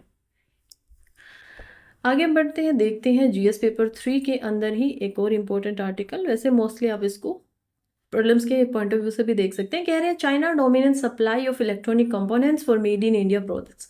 देखिए हम काफ़ी समय से जो है वो मेड इन इंडिया की बातें कर रहे हैं, इसमें कोई गलत बात भी नहीं है, हम बिल्कुल अच्छे से कोशिश कर रहे हैं कि मेड इन इंडिया जो है वो यहाँ पर चलता रहना चाहिए, राइट। और हम लोग बहुत अच्छा भी कर रहे हैं, क्योंकि हम लोग क्या कर रहे हैं कि कभी जब हमने 2019-20 के अंदर जब हमने कंपोनेंट्स बनाए थे इलेक्ट्रॉनिक, तो हम $16.3 बिलियन के ओवरऑल बना रहे थे, और अब 2023-24 में देखें तो 34.4 बिलियन जो है हमारा कंपोनेंट इंपोर्ट बन चुका है, जो हम बाहर से चीज़ें मंगवाते हैं, आयात करवाते हैं दूसरी कंट्री से। अब क्यों करवा रहे हैं? 34.4 बिलियन, यानी कि अप्रोक्सीमेटली आप देखेंगे कितना हो जाता है, ये 3,440 करोड़ के आसपास में हम देखेंगे। तो इतना सारा जो बात कर रहे हैं हम यहाँ पर फाइनेंशियल ईयर 24 के अंदर, तो इतना सारा जो हमें कंपोनेंट, ये कोई इलेक्ट्रॉनिक चीज़ें नहीं है, उनके छोटे छोटे भाग है जो उनको मंगवाना हमें पड़ रहा है। वाई? क्यों मंगवाना पड़ रहा है? तो हम देखेंगे कि कैसे इंडिया जो है वो ऑलरेडी यहाँ पर इलेक्ट्रॉनिक्स जो हमारी चीज़ें होती हैं उसमें काफ़ी अच्छा कर रहा है। हम जो एक्सपोर्ट कर रहे हैं उसमें भी अब हमारे पहली 5 चीज़ें जो हम एक्सपोर्ट करते हैं उसमें मोबाइल फ़ोन या इलेक्ट्रॉनिक जो चीज़ें हैं वो आ चुकी हैं। यानी कि ये बात तो सही है कि हम इलेक्ट्रॉनिक चीज़ें बना रहे हैं, सेल्फ डिपेंडेंस हो रहे हैं, सेल्फ डिपेंडेंट हो रहे हैं, लेकिन अभी भी हमारी जो रिलायंस है, अभी भी हमारी जो यहाँ पर निर्भरता है उनके कंपोनेंट्स के लिए, वो अभी भी चाइना के ऊपर बनी हुई है। तो चाइना से हम देखते हैं 60% से ज़्यादा हमारा जो मैन्युफैक्चरिंग के लिए इम्पोर्ट है वो लिया जाता है। उसके बाद हम साउथ कोरिया से भी चीज़ें मंगवाते हैं। हांगकांग भी यहाँ पर हम देखेंगे कि सबसे ज़्यादा हांगकांग एंड चाइना से आता है, then South Korea, Japan, Taiwan और जो ऑल एशियन नेशंस है उनसे भी हम जो चीज़ें वो मंगवा रहे हैं। फिलहाल के लिए बात यही है कि हमें इनके ऊपर भी थोड़ा सा क्या करना चाहिए, अपनी सेल्फ रिलायंस करनी चाहिए। कुछ आंकड़े दिए गए थे जो हमने अभी सीख लिए हैं। नेक्स्ट आर्टिकल बात करा है कैसे India fuel export to Europe shift entirely to longer route around Africa. देखिए यहाँ पर हम बात कर रहे हैं इसको GS paper 3 plus GS paper 2 के हिसाब से। वाई? क्योंकि जीएस पेपर 3 में हम यहाँ पर एक्सपोर्ट इंपोर्ट की बात करेंगे, ट्रेड की बात करेंगे, एंड जीएस पेपर 2 में, एंड जीएस पेपर जो 2 है और 1 है उसके अंदर हम यहाँ पर सिक्योरिटी की बात करेंगे, इंटरनेशनल रिलेशंस की बात करेंगे। तो ये सारे मुद्दे हैं, कई सारे हैं, उन हिसाब से हम इसको पढ़ते हैं। अब इसके लिए थोड़ा बैकग्राउंड स्टोरी पता होना ज़रूरी है। आई नो कुछ बच्चे जो मेरे साथ जुड़े हुए हैं उनको पूरा पूरा स्टोरी याद होगा, पता होगा, लेकिन जो कुछ अभी नहीं आ रहे हैं तो उनके लिए हमें क्या करना है, एक बार थोड़ा सा पीछे से इसका बैकअप दे देना है। देखिए हम जो बात कर रहे हैं ना कि क्यों ये केप टाउन ऑफ अफ्रीका से होके जा रहा है, उस स्टोरी को सबसे पहले समझते हैं, ठीक है। ये मैं आप लोगों के लिए अफ्रीका बना रही हूँ, ऑलराइट, दिस इज अफ्रीका। अब इसी अफ्रीका को जब हम देख लेते हैं तो यहाँ पर हम एक पॉइंट देखेंगे साउथ अफ्रीका में जिसको बोला जाता है केप ऑफ गुड होप। ये जो रीजन है ये हम देखेंगे सोमालियन रीजन यहाँ पर दिखाई देता है, या फिर हॉर्न ऑफ अफ्रीका भी इसको बोला जाता है। इसके ऊपर जब आएंगे आप तो आप देख पाएंगे कि यहाँ पर हम क्या देख पा रहे हैं, इधर हम देख पाएंगे अरेबियन प्लेटू को, और इसके बाद में रेड सी वगैरह यहाँ पर आने के बाद में यहाँ पर हम इंडिया को भी देख पाते हैं, ठीक है। अब इसके ऊपर जब हम जाएंगे तो क्या देखेंगे, यहाँ पर हम यूरोप को देखेंगे और ऊपर रशिया एंड अफ्रीका, तो यहाँ पर इटली भी बना देते हैं एंड इस तरीके से आते हैं। ये बीच में क्या है, ये बीच में तो हमें मेडिटेरियन सी दिखाई दे रहा है, ओशन है। अगर कोई इंसान, रुकिए मैं आपको थोड़ा और अच्छे से इसको बना के दिखाती हूँ। अगर कोई इंसान हम देखते हैं यहाँ पर यूरोप के साथ में कांटेक्ट करना चाहता है तो क्या उसको मेडिटेरियन सी से होकर जाना पड़ेगा? बिल्कुल ठीक बात है, या तो आप लैंड के रास्ते आ जाओ, या तो इंडिया लैंड के रास्ते ऊपर आ जाए यूरोप में, या फिर इंडिया क्या करे, इंडिया जाए यहाँ से मेडिटेरियन सी से ऊपर। क्या इंडिया यहाँ से जा सकता है? बिल्कुल जा सकता है, क्यों नहीं जा सकता। यहाँ पर तो सुएज कैनल बनाई गई है जो कि थोड़ी छोटी है, आर्टिफिशियल कैनल है, लेकिन शिप जो होते हैं वो यहाँ से इसके अंदर एंट्री करके यूरोप में अपना जो एक्सपोर्ट वगैरह जो भी ट्रेड है वो करते रहते हैं।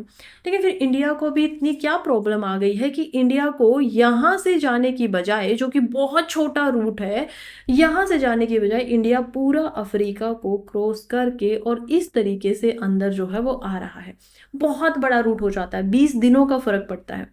उसके अलावा सिर्फ 20 दिन जर्नी में डिपेंड नहीं करता, आप जो सामान ला रहे हो उसको रखने के लिए, उसको मेंटेनेंस के लिए खर्चा बढ़ जाता है, आपको उसको फ्रीज करके रखना पड़ता है।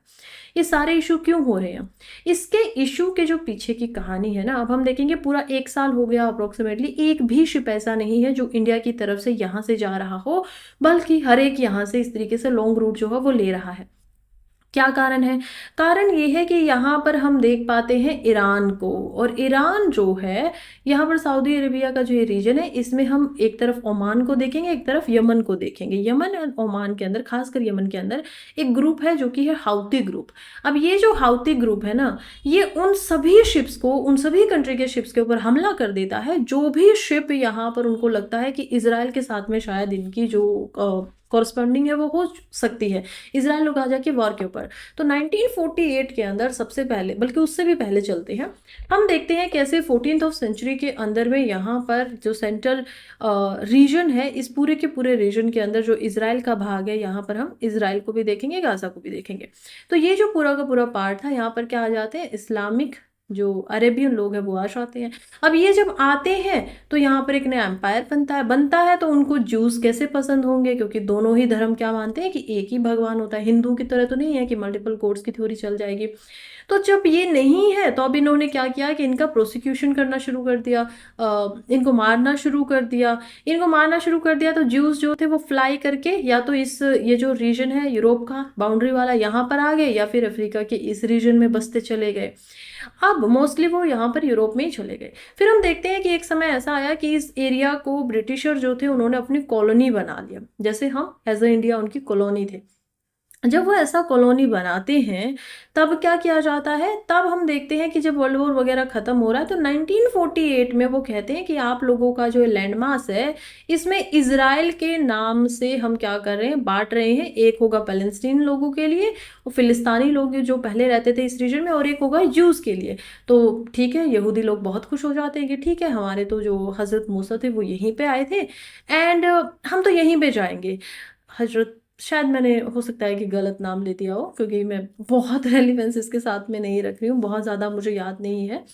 एनीवे नाम गलत हो सकता है, लेकिन स्टोरी जो है वो पूरी की पूरी ठीक है।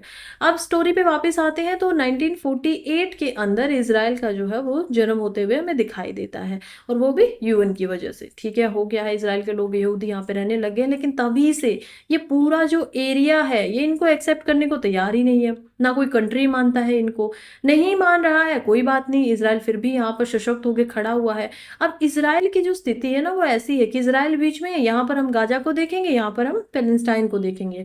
अब ये वही हो गया कि बीच में इंडिया, इधर पाकिस्तान, इधर ईस्ट पाकिस्तान। तो यही थ्योरी ब्रिटिशर्स ने यहाँ पर भी लगा दी। और जैसे यहाँ पर भी अगर बांग्लादेश बांग्लादेश ना बनता, और अभी भी बनने के बाद भी जो स्थितियां हो रही हैं, तो बार बार इंडिया के लिए प्रॉब्लमेटिक सिचुएशन आप बीच में हमें डाल रहे हो। वही सेम हमें इसराइल में भी देखने को मिल रहा है। इसराइल के लिए भी वो लड़ाइयाँ चल रही हैं। अब जब इसराइल को कुछ कंट्रीज ने एक्सेप्ट किया, फॉर एग्जांपल इंडिया में हम देखते हैं, तो अब क्या हो गया कि हाउती ग्रुप को लगता है कि इंडिया जो है वो इसराइल का साथ दे रहा था, और इसी वजह से जैसे ही यहाँ पर जो है युद्ध शुरू होता है, और जितने भी देश थे, अमेरिका हो या कोई भी हो, ये ग्रुप यहाँ से इनके ऊपर अटैक कर रहा था। और अटैक भी ऐसा, क्योंकि अब मान लीजिए आप ऑयल की शिप लेकर आ रहे हो, अब उसके ऊपर कोई बॉम्ब फेंक देता तो वैसे ही कितना ज़्यादा डैमेज होने की यहाँ पर संभावना हो जाती है। तो उसी से बचने के लिए हम देखते हैं कि इंडिया ने क्या किया कि ठीक है, हम लॉन्गर रूट से ही चले जाएंगे, हमें नुकसान होगा, आई नो, टाइम ज़्यादा लगेगा, खर्चा ज़्यादा लगेगा, लेकिन एटलीस्ट सिक्योरिटी तो रहेगी। So this was the decision. और ये हम देखते हैं कि कैसे ये पूरा का पूरा जो रीजन है, ये जो रेड कलर में आप देख रहे हैं, ये है सुएज कैनल से, जो कि मोस्टली पूरा का पूरा टाइम हमारा सारा का सारा यहाँ से होता था। 1% भी हम नहीं बोल सकते कि हमारा ट्रेड यहाँ से हो रहा था। लेकिन अब देखेंगे कि मार्च से लेकर जुलाई में तो जीरो है, एक भी शिप वहां पर नहीं गया है। मार्च में हम देखते हैं कभी 24 समथिंग गए थे, फिर मई में थोड़ा बहुत गए थे, और जून और जुलाई में तो बिल्कुल हम देखेंगे कि एक भी शिप इस एरिया से नहीं जा रहा है। यहाँ तक आई गए हो तो मुझे पता है कि आप लोगों को वीडियो अच्छी लग रही होगी, और इसीलिए बता देती हूँ कि मेरा एक टेलीग्राम चैनल भी है। अगर आप लोगों को इस वीडियो की पीपीटी या फिर इससे रेलिवेंट, मेन से रिलेवेंट जो भी न्यूज़ होती है, या उससे रेलिवेंट जो भी मुझे लगता है कि इसके नोट्स बना लेने चाहिए फॉर आंसर राइटिंग के लिए, वो जब मैं बनाती हूँ तो आप लोगों के साथ में शेयर करती रहती हूँ वहाँ पर। तो वो अगर आपको चाहिए तो उसके लिए आप मेरे साथ टेलीग्राम पे जुड़ सकते हैं। लिंक आपको कमेंट बॉक्स में भी मिलेगा, या फिर आप इस हैंडल से भी जाकर ज्वाइन कर सकते हैं। अब हम आ गए हमारे जो पूरी की पूरी वीडियो है उसके लास्ट सेगमेंट्स के अंदर में। तो हम प्रीलिम्स के लिए कुछ न्यूज़ को देखेंगे। सबसे पहले देखेंगे कि कैसे रिसर्चर्स जो है उन्होंने एंटी डायबिटिक हर्ब जो है वो गया ब्रह्माही हिल के ऊपर निकाल ली है, ढूंढ ली है। क्या है ये हिल, चलिए समझते हैं। देखिए यहाँ पर जो बात हो रही है ना, वो एक मेडिसिन से रिलेटेड बात हो रही है। और ये क्या है, एक प्लांट है। प्लांट का नाम ही हमें दिखाई दे रहा है यहाँ पर, गुरमा। अब ये जो प्लांट है, ये गुरमर जो प्लांट है, इसको council of scientific and industrial research के लिए यहाँ पर इस्तेमाल में किया जा रहा है। और CSIR जो है उन्होंने ये बताया है कि इसमें से हमने BGR34 नाम की एक ऐसी दवाई बनाई है जो कि एंटी डायबिटिक ड्रग होगी। किसी को अगर डायबिटीज हो जाती है, मधुमेह हो जाता है, तो उसके वो एंटी काम करेगी, उसके विपरीत काम करेगी, उनको ठीक करवाने का पूरा पूरा जो कोशिश है वो यहाँ पर हम इसमें देख पाएंगे। कहाँ पर ये मिल रही है, ये मिल रही है हमें ब्रह्मा योनि हिल के ऊपर। तो गया में ये ब्रह्मा योनि हिल हमें दिखाई देती है, और वहां पर हमें ये मिल रही है। ये कैसा पौधा है, देखिए ये पेरिनेलियन वुडी है। पेरिनेलियन यानी कि पूरा साल ही ये पौधा हमें मिलता है। स्लो ग्रोइंग है, काफी कम मात्रा में जो है ये ग्रो होता है। सेंट्रल एंड सदर्न इंडिया में ज्यादा मिलता है, ट्रॉपिकल अफ्रीका में भी हमें देखने को मिल जाता है। अब इसका क्या, इससे क्या फायदा होता है, देखिए जब ये प्लांट्स को कंज्यूम किया जाता है ना, तो इसके अंदर कुछ ऐसी प्रॉपर्टीज हैं जो बॉडी वेट जो होता है उसको डिक्रीज करने में मदद करता है। जब ये डिक्रीज करेगा तो इससे जो ग्लूकोज का अब्जॉर्प्शन है वो होना शुरू हो जाएगा। तो ये एक इसके पीछे की साइंटिफिक कहानी जो हम बोल सकते हैं।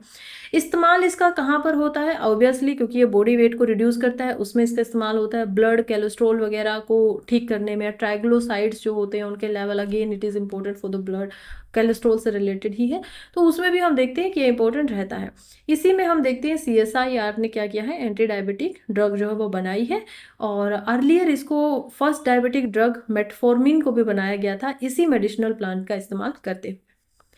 नेक्स्ट आर्टिकल कह रहा है कैसे RBI जो है उन्होंने रूल्स को टाइटन कर दिया है फाइनेंस कंपनीज के द्वारा, हाउस फाइनेंसिंग कंपनीज। अब ये क्या होती हैं, चलिए समझते हैं। देखिए रिजर्व बैंक ऑफ जो इंडिया है उन्होंने नॉर्म्स यानी कि जो नियम है उनको थोड़ा सा टाइट किया है पब्लिक डिपॉजिट अकाउंट्स के उसमें। तो हम देखते हैं सबसे पहले तो जो HFCs होती है यानी कि हाउसिंग फाइनेंस कंपनीज, ये क्या है। HFCs जो है वो कॉरपोरेट अफेयर्स होते हैं। कॉरपोरेट के अंदर ये आती हैं, कॉरपोरेट एंटिटीज हैं जिनको अगर रजिस्टर करना है तो कंपनीज एक्ट जो हमारा बना हुआ है उसके तहत में मिनिस्ट्री मिनिस्ट्री ऑफ कॉमर्स के अंदर में क्या करना पड़ेगा, रजिस्टर करना पड़ेगा, कंपनीज एक्ट ऑफ 1956। अभी 2003 में इसमें अमेंडमेंट भी हुआ था। तो ये हम देखते हैं इसका एम क्या होता है कि इनको हाउसिंग के लिए लोन देने होते हैं, क्योंकि हाउसिंग फाइनेंस है। तो जो हाउस अगर कोई बनाना चाहता है, घर कोई बनाना चाहता है, तो यहाँ से लोन उनको मिल सकते हैं। रेगुलेट जो इसको किया जाता है वो किया जाता है आरबीआई के द्वारा ही, Reserve Bank of India. Types देखेंगे तो इसमें दो तरीके की होती है। एक होती है जिनके अंदर आप डिपॉजिट कर सकते हो, अपना पहले ही दे सकते हो। दूसरी होती है नॉन डिपॉजिट, के डिपॉजिट उनमें नहीं रखा जा सकता। अभी फिलहाल कंट्री में 97 जो हाउसिंग फाइनेंस कंपनी है वो काम करी है, जैसे axis bank, HDFC, LIC, HFL, SBI वगैरह। तो ये सब अपनी हाउसिंग कंपनी अपनी खुद ब खुद बनाते हैं। चलिए नेक्स्ट हमारी न्यूज़ है अबाउट सिलिकोसिस। सिलिकोसिस क्या है? देखिए एक बीमारी है जो लगातार रिसर्चर्स ने अभी बताया है कि कैसे सिलिका डस्ट की वजह से इंडियंस में बढ़ रही है। क्या है सिलिका डस्ट? चलिए ये भी समझ लेते हैं। ये बीमारी समझाने से पहले मैं आपको सिलिका के बारे में समझाना चाहती हूँ। देखिए सिलिका जो होता है वो होता है सिलिकॉन प्लस ऑक्सीजन। जब सिलिकॉन जिसका एटॉमिक नंबर 14 है उसको आप ऑक्सीजन से मिलाएंगे तो उसमें से क्या निकलेगा? सिलिका निकलेगा। अच्छा मैम ठीक है, ये तो कम ही होता होगा। कम नहीं होता है। आइए जरा अर्थ के क्रस्ट को देखते हैं। अर्थ के क्रस्ट पे हमें पता है सबसे ज़्यादा मात्रा में मिलती है ऑक्सीजन, दैट इज़ अबाउट 48%। उसके बाद अगर कोई मिनरल या मटेरियल मिलता है तो वो होता है सिलिकॉन। और क्रस्ट की बात करें हम, the upper surface of the earth, तो यानी कि इसकी प्रचुर मात्रा में हमारे पास भरमार है। आयरन जो कि अल्टीमेटली सबसे ज़्यादा ही मिलता है अर्थ में, अगर हम पूरी अर्थ को काउंट करें आयरन क्रस्ट पे उतना ज़्यादा नहीं होता है। उसके बाद हम मैग्नीशियम वगैरह इन सारी चीज़ों को देखेंगे तो इसकी भरमार तो है। अब इससे हो क्या रहा है? सिलिका डस्ट से क्या होता है कि जैसे ही आप इसको यहाँ पर इनहेल करते हो एयर के थ्रू से, तो ये आपके लंग्स में जाता है और आपके लंग्स के अंदर जाकर वहाँ पर जमना शुरू हो जाता है इस तरीके से। अब यहाँ पर सिंपल सिरिकस हमें देखेंगे तो लंग्स में ऐसे थोड़े थोड़े टुकड़े जो हैं इसके जम रहे हैं। अब लंग्स में जब कोई चीज़ बाहर से ऐसे बंद कर रही है उनको, तो क्या होगा? वो अपना काम ढंग से नहीं कर पाएंगी। और जब ये हैवी हो जाता है तो इस तरीके से हमें दिखाई देता है। देखने में अच्छा नहीं लग रहा है, बट एयर पोल्यूशन और अपने आप को प्रिवेंट करें, अपने आप को संभालें एंड सिलिकोसिस के बारे में भी समझें।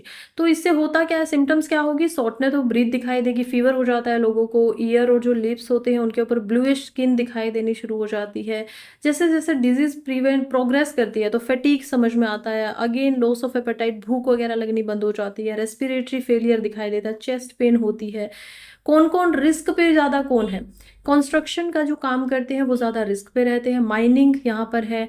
इसके अलावा हम देखेंगे डिमोलिशन वगैरह जहाँ पर हो रहा है, प्लम्बिंग हो रही है, पेंटिंग हो रही है। तो ये जो भी ऐसे एरिया हैं जिसमें डस्ट जो है वो ओवरऑल ही ज़्यादा होती है, तो उन लोगों को रिस्क भी जो है वो ज़्यादा ही होता है। तो या तो उनको मास्क लेना चाहिए या उनको अवेयरनेस एटलीस्ट इसकी फैलानी चाहिए। Last part of our video mapping in the news, हम बात करें यहाँ पर जामीबिया के बारे में। देखिए जामीबिया जो है उन्होंने अभी क्या किया है कि डेमोक्रेटिक रिपब्लिक ऑफ कोंगो, ये जामीबिया है अफ्रीका में, और यहाँ पर ही हम DRC को देखेंगे। तो DRC के साथ में जो इनका लैंड का ये बॉर्डर हमें दिखाई दे रहा है, कौन सा border? This border we are talking about. ये जो बॉर्डर है इस बॉर्डर को ओपन कर दिया है इन लोगों ने। अब देखिए इस बॉर्डर में क्या है, Tanzania and Democratic Republic of Congo and Zambia, तीनों के अंदर में हम देख पाते हैं लेक तंजाकिया जो है वो आती है। तो ये एक इम्पोर्टेंट यहाँ पर आपको पता होना चाहिए चीज़। दूसरा, डेमोक्रेटिक रिपब्लिक ऑफ कोंगो से बहती हुई जो रिवर कोंगो है वो जामीबिया में एंटर करती है। फिर यहीं से जामीबिया रिवर भी है जो जामीबिया के अंदर आती है। टॉकिंग अबाउट इट्स लोकेशन, तो लैंडलॉक कंट्री हमें पूरी पूरी दिखाई दे रही है। ऑल्दो जाम्बेवे और जामीबिया अलग अलग है, तो जाम्बेवे के साथ में लेक कारिबा जो है वो मैरीटाइम बाउंड्री भी दिख रही है और वैसे रिवर भी दिखाई दे रही है, यानी कि लैंड बाउंड्री भी दिखाई दे रही है। लैंडलॉक कंट्री है, ओशन कहीं से लग नहीं रहा है। बॉर्डर की बात करें तो ऊपर नॉर्थ में डेमोक्रेटिक रिपब्लिक ऑफ कोंगो को देखेंगे। अगर यहाँ पर आप नॉर्थ में फिर से देखें तो तंजानिया कंट्री है। फिर मालविया एंड मोजाम्बिके को हम ईस्ट में देख पाएंगे, यहाँ पर मोजाम्बिके।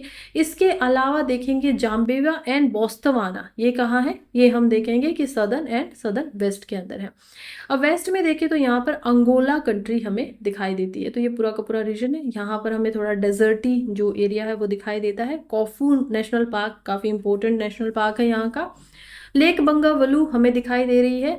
मोस्टली जो यहाँ के माउंटेन्स हैं उसमें जो इम्पोर्टेंट माउंटेन है वो है मुचिंगा माउंटेन्स, तो ये यहाँ पर दिखाई देता है। क्लाइमेट की बात, अच्छा एक और बात है कि ये कॉमनवेल्थ की भी मेंबर है, कॉमनवेल्थ कंट्रीज की मेंबर है। मतलब कॉमनवेल्थ कंट्रीज कौन सी थी? Is India A member of Commonwealth? Obviously India is a member of Commonwealth. Commonwealth countries वो हैं जो वर्ल्ड वार खत्म होने के बाद में जब यहाँ पर ब्रिटिश लोग अपनी कॉलोनीज को छोड़ के जा रहे हैं, यानी कि जिनको भी यहाँ पर कॉलोनी बनाया गया था, और जब वो उनको छोड़कर चली गई थी तो उन सभी कंट्री ने अपना एक कॉमनवेल्थ जो है वो बना लिया था कि हम लोग सभी के सभी क्या है, इससे प्रभावित हुए थे और हम सभी अब मिलकर काम करेंगे। तो उसकी मेंबर है, इंडिया के साथ में भी मेंबर है। इंपॉर्टेंस इसकी क्लाइमेट से भी देख सकते हैं कि क्लाइमेट यहाँ पर कैसा पाया जाता है, तो सब ट्रॉपिकल क्लाइमेट पाया जाता है, क्योंकि ट्रॉपिक्स के बीच में है। 3 सीजन बेसिकली देखने को मिलेंगे। एक सीजन यहाँ पर हॉट एंड ड्राई सीजन होता है, दूसरा season wet and rainy season मिलता है, और तीसरा रीजन हम यहाँ पर कूल ड्राई सीजन को देख पाएंगे। तो तीनों के तीनों मिलेंगे, यानी कि जैसे इंडिया का मोस्टली होता है, because India also is a सब ट्रॉपिकल कंट्री। इसके अलावा मिनरल्स जो यहाँ से हैं इंपॉर्टेंट क्या है, कोबाल्ट यहाँ पर एज अ मिनरल काफ़ी मिलता है, एंड कॉपर को भी हम यहाँ पर देख पाते हैं। विक्टोरिया फॉल्स हमें दिखाई देता है कि विक्टोरिया फॉल्स यहीं पे है, जो कि मोस्ट इंपॉर्टेंट है। जब ये तीनों रिवर, कैफू रिवर यहाँ पर हमें दिखाई दे, कैफू नेशनल पार्क के अंदर कैफू रिवर आ रही है। इसके अलावा हम देखेंगे लुआनांग रिवर को, और तीसरा हम देखेंगे जाम्बीवा रिवर को। जब ये गिरती हैं तो इनसे विक्टोरिया फॉल यहाँ पर बनता है, वाटरफॉल, और वो यहाँ पर एक इम्पोर्टेंट हमारे लिए बन जाता है। चलिए, दैट्स इट फॉर टुडे।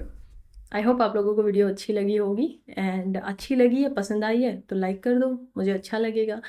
किसी ने चैनल अभी तक सब्सक्राइब नहीं किया है तो किस चीज़ की वेट कर रहे हैं? अब यहाँ तक आई गए हैं तो आपको पसंद तो आ ही रहा है, तो सब्सक्राइब कर दीजिए।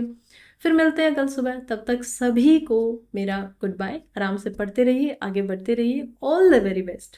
टाटा।